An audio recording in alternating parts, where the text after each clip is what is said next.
ಡಿ.ಕೆ. ಶಿವಕುಮಾರ್ ಅವರೇ, ನಿಮ್ಮ ಪಕ್ಷದಲ್ಲೇ ಇದ್ದು ನಿಮ್ಮ ಬಗ್ಗೆ ಮಾತಾಡಿರುವಂತ ಆ ಸಂಧ್ಯಾ ಆಂಟಿ, ಚಪ್ಪರ್ ಅವ್ರು ಮಾತಾಡಿರೋದು ನಿಮಗೆ ಅವಮಾನ ಅಂತ ಅನ್ಸ್ಲಿಲ್ಲ?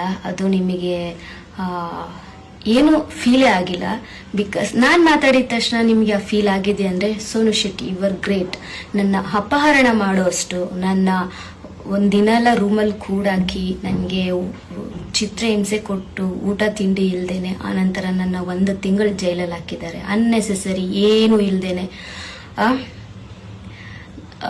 ನಾನು ಕೊಟ್ಟಿರುವಂಥ ಕಂಪ್ಲೇಂಟ್ನ ಮುಚ್ಚಾಕಕ್ಕೆ ತುಂಬ ಪ್ಲ್ಯಾನ್ ಮಾಡಿದ್ದಾರೆ.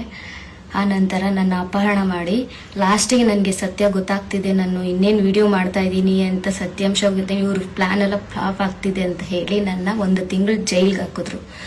ಜೈಲ್ಗೆ ಹಾಕಿ ಇಲ್ಲಿ ಹೊರಗಡೆ ನಾನು ಕಾಲ್ ಮಾಡಿದಾಗ, ಆ ನಂತರ ನಮ್ಮ ನಾನು ಜೈಲ್ಗೆ ಹಾಕಿದ ನಂತರ ನಮ್ಮ ಪೇರೆಂಟ್ಸ್ನ ಅವ್ರ ಕಡೆ ಕರ್ಕೊಂಡು ದುಡ್ಡು ಕೊಟ್ಟು ಅವ್ರಿಗೂ ಹೇಳಿಕೊಟ್ಟು ಕೇರಳ ಸ್ಟೋರಿ ಮಾಡಬೇಕು ಅಂತ ಹೇಳಿ ತುಂಬ ಪ್ಲ್ಯಾನ್ ಮಾಡಿ, ಆ ನಂತರ ಕೇರಳ ಸ್ಟೋರಿ ಮಾಡೋಕ್ಕೆ ಯಾವಾಗ ಹೊರಟಿದ್ರು ನನಗೆ ನಮ್ಮ ಅಮ್ಮನ ಮೇಲೆ ಡೌಟ್ ಬರ್ತಿತ್ತು.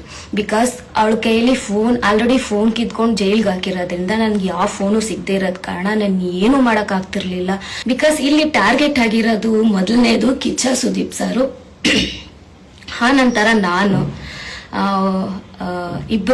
ಇಬ್ರು ಟಾರ್ಗೆಟ್ ಮಾಡಿಕೊಂಡು ಮಾಡಿರೋವಂಥದ್ದು.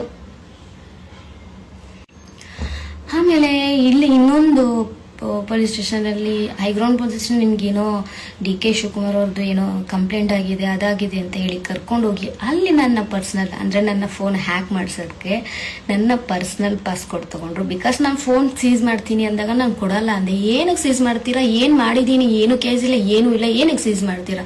ನಾನು ತುಂಬ ಆರ್ಗ್ಯುಮೆಂಟ್ ಮಾಡಿ ಕೊಡಲ್ಲ ಅಂದೆ. ಆಮೇಲೆ ಬೇರೆ ಥರ ಪ್ರೊಸೆಸ್ ಮಾಡ್ತೀವಿ ಅಂತೇಳಿ ನನ್ನ ಫೋನ್ದು ಏನೋ ಸ್ಟೇಟ್ಮೆಂಟ್ ತೊಗೋಬೇಕಂತ ಹೇಳಿ ಸ್ಟೇಟ್ಮೆಂಟ್ ಎಲ್ಲ ತೊಗೊಂಡು ಸ್ಟೇಟ್ಮೆಂಟಲ್ಲಿ ಅದು ಇದು ತಗೊಂಡು ನನ್ನ ಪಾಸ್ಪೋರ್ಟ್ ತಗೊಂಡು ತುಂಬಾ ನನಗೆ ಅಲ್ಲಿ ಲಾಕ್ ಮಾಡಿಕೊಂಡು ತುಂಬಾ ನನಗೆ ಇದು ಮಾಡಿದ್ರು.